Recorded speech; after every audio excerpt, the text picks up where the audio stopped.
Kakak mungkin terakhir adalah dari saya, apa yang ingin Kakak sampaikan kepada hakim-hakim yang ada di Papua, misalnya ya, Papua dan juga masyarakat umum? Ya, yang pertama kepada hakim yang ada di peradilan umum, saya berharap tetap kita membangun sebuah sinergitas dan juga hakim dan komisi yudisial tetap menjadi sahabat. Jadi bukan lagi provos, jadi bukan lagi provos, jadi bukan lagi provos.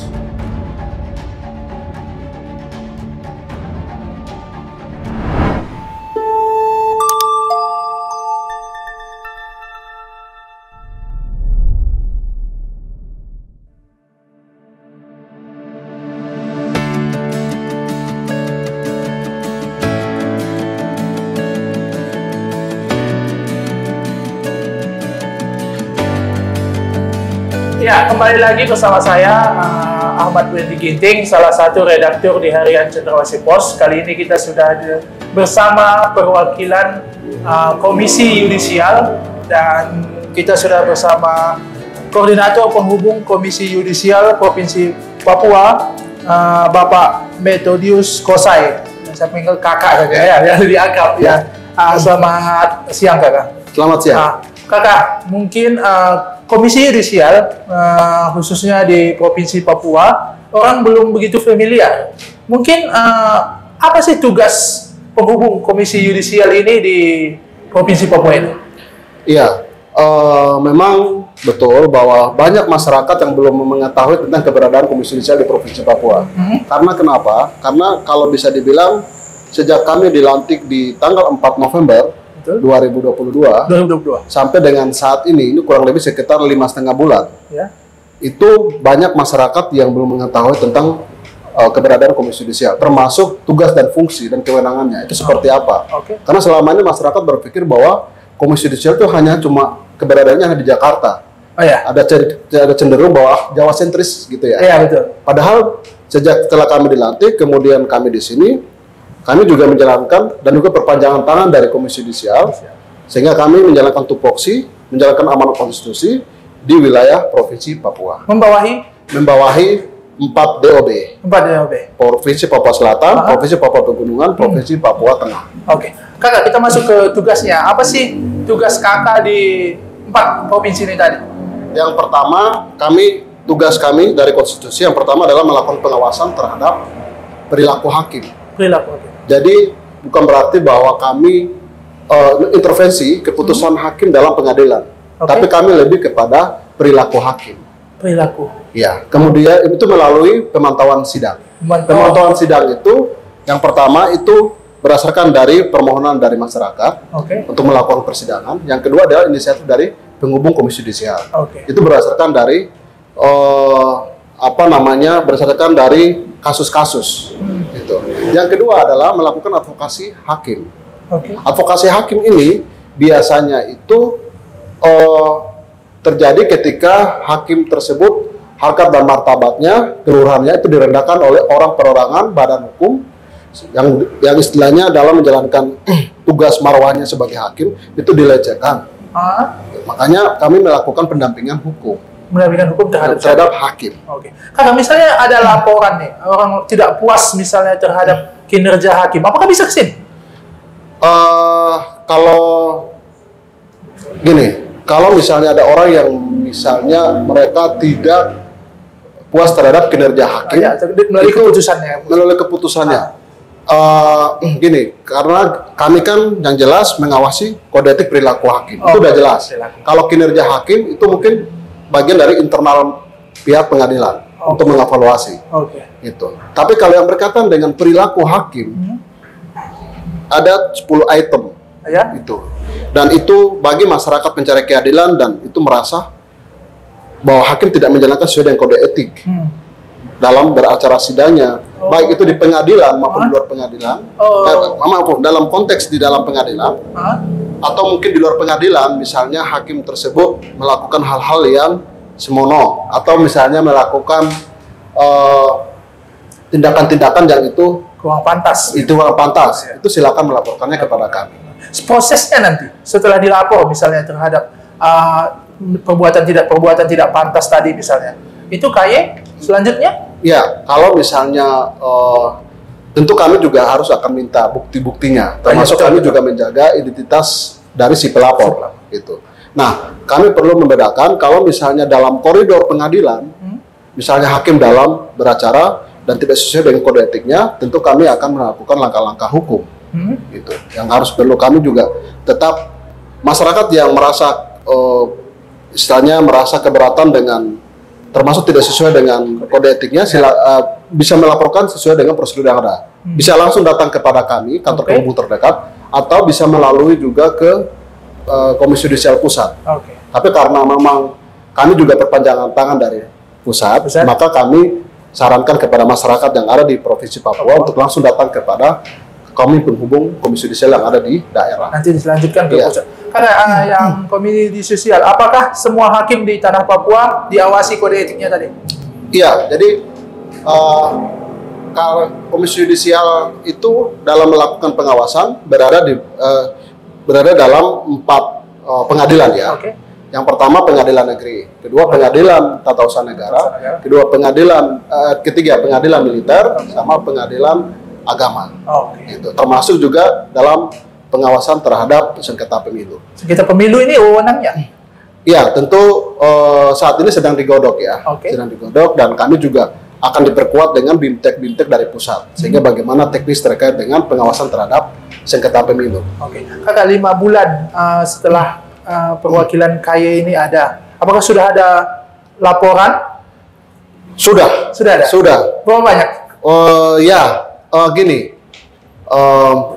Kami laporannya itu ada 2. Ada laporan terkait dengan pemantauan persidangan, ada laporan terkait dengan advokasi hakim. Misalnya kami baru saja pulang dari Merauke, di sana ada salah satu oknum hakim, dalam arti maksud saya hakim yang mobilnya itu ditembak pakai senapan angin, gitu ya. Itu artinya, dan kami melakukan pendampingan dan juga pendampingan terhadap hakim yang bersangkutan. Termasuk kami juga ke sana, kami koordinasi dengan pengadilan negeri, pengadilan yang ada di Merauke, kemudian juga menelusuri, kemudian lanjut ke Kapolres. Sejauh mana perkembangannya? Gitu. Kakek, saya tarik ke belakang. Misalnya ada pertanyaan masyarakat apakah bila kami nih menemukan misalnya hakim mabuk, hakim main judi, aku bisa laporin? Bisa. Bisa. Itu yang dibilang tadi di luar persidangan. Iya, di luar persidangan. Jadi kami mengawasi perilaku hakim itu baik di dalam persidangan maupun di luar persidangan. Gitu. Perilaku yang termasuk yang seperti saya bilang tadi. Karena kan kadang-kadang kita juga sering dengar, ya hakim manusia juga kan, begitu. Jadi bila ada menemukan mabuk misalnya mabuk, main judi, berkelahi, itu bisa dilaporkan ke sini. Bisa dilaporkan kepada kami. Dampak yang terberat dari misalnya ada laporan, apakah hakim itu nantinya bisa diganti? Kami belum tahu ya dampak dari itu, karena itu kewenangan ada di internal mereka. Betul. Karena jelas kewenangan kami adalah bagaimana kami tetap mengawasi kode etik hakim di pengadilan. Gitu. Maupun kalau di luar pengadilan pun, kalau hakim tadi melakukan misalnya hal-hal yang tidak diinginkan dan itu juga tidak sesuai dengan kapasitasnya sebagai seorang hakim, silakan melaporkannya kepada kami. Tentu kami memiliki langkah-langkah. Dengan tentu mengumpulkan bukti-bukti tadi. Mengumpulkan bukti-bukti. Bukti-bukti itu yang utama ya, karena kami pun ketika melakukan verifikasi setiap data-data yang masuk, kami pun berdasarkan pada bukti-bukti yang ada dari masyarakat. Kakak mungkin lebih jauh terhadap KY ini, apa tidak berat mengawasi 4 provinsi ini?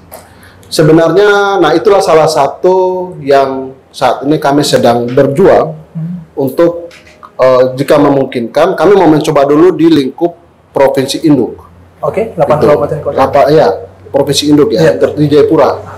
Dan kedepannya kami berharap kami juga nanti akan terus memantau di persidangan di 3 DOB yang sudah dibentuk. Gitu. Walaupun nanti akan terbatas dengan geografisnya. Tapi karena ini adalah amanah dari konstitusi dan kewenangan dari Komisi Yudisial, maka mau tidak mau kami harus tetap mobile ke wilayah-wilayah yang masuk dalam jurisdiksi kami. Jadi kalau memang sudah ditemukan pelanggaran kode etik atau ada dugaan itu, semuanya bisa dilapor ke sini. Iya, makanya kami minta masyarakat yang ada di 3 DOB ini, misalnya di pengadilan, ketika melihat ada hakim-hakim, itu mereka tidak menjalankan kode etiknya secara baik, silakan melaporkan kepada kami. Bisa langsung datang ke kantor penghubung komisi judisial terdekat, atau bisa melalui online. Termasuk hakim militer tadi ya? Iya, termasuk hakim Saya militer. tadi agak di luar pengetahuan saya sebenarnya pengadilan militer ini juga ternyata diawasi oleh Komisi Yudisial ya? Iya, karena mereka berada di bawah Mahkamah Agung. Mahkamah Agung ini kan juga ada 4 pengadilan yang harus mereka berada di bawah pengawasannya, berada di bawah naungannya. Yaitu yang tadi saya sebutkan, ada pengadilan negeri, ada pengadilan agama, ada pengadilan tata usaha negara, sama ada pengadilan militer. Tugas dan tanggung jawab yang lain itu adalah mengusulkan hakim agung. Iya, jadi selain kami mendapat amanah konstitusi di dalam pasal 24B ayat 1, di mana Komisi Yudisial sebagai lembaga mandiri yang itu mengusulkan hakim agung dan juga melakukan wewenang lain, dalam hal ini menegakkan perilaku hakim. Nah itu juga kami juga istilahnya gini ya, melakukan advokasi terhadap hakim dan juga rekam jejak hakim. Sehingga ketika dalam pengusulan hakim agung di Mahkamah Agung ikut seleksi, nah itu kami juga ikut andil dalam memberikan rekomendasi dan juga memberikan semacam poin-poin kepada Komisi Yudisial bahwa hakim yang bersangkutan rekam jejaknya seperti ini. Kita dari Papua sudah ada yang direkomendasikan? Untuk saat ini baru 2 orang yang baru menghadap kami untuk meminta semacam tanda tangan ya, karena terutama dalam pemberkasan administrasi. Betul. Karena mereka kalau persyaratan-persyaratan tertentu yang mereka harus pulang, terutama dari legalisasi ijazah dan lainnya.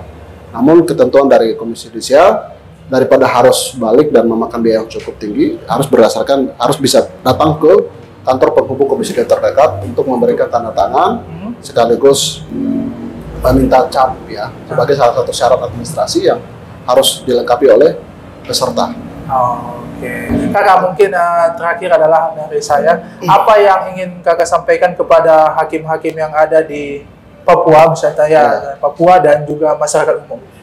Yang pertama, kepada hakim yang ada di peradilan umum, saya berharap tetap kita membangun sebuah sinergitas dan juga hakim dan Komisi Yudisial tetap menjadi sahabat. Jadi bukan lagi provos.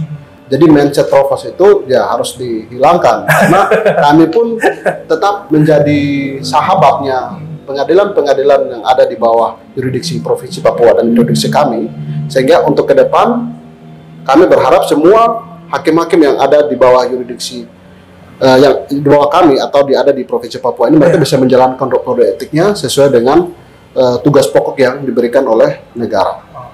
Kemudian juga tadi pertanyaannya selain hakim juga masyarakat. Nah, kami dalam hal ini karena kami baru 5,5 bulan di Provinsi Papua, makanya sinergitas dengan masyarakat dan juga LSM, pengadilan dan juga perguruan tinggi, pemerintah daerah itu sangat diperlukan, sehingga kedepannya kami bisa menjaga peradilan yang bersih di tanah Papua. Dan siapapun masyarakat itu ketika melihat, menemukan fakta-fakta baik di persidangan maupun di persidangan ada oknum-oknum hakim yang sedang menjalankan tupoksinya tidak sesuai, silakan melaporkannya kepada kami penghubung Komisi Yudisial yang saat ini berada di Padang Bulan, Ale-Ale di Kecamatan Heron di Kota Jayapura. Terima kasih. Ya, itulah hasil diskusi singkat kami bersama Komisi Yudisial yang sudah hadir 5 bulan di Provinsi Papua. Kita berharap dengan adanya Komisi Yudisial ini akan menambah baik kinerja hakim yang ada di Provinsi Papua. Sekian dari saya dan sampai bertemu lagi. Terima kasih.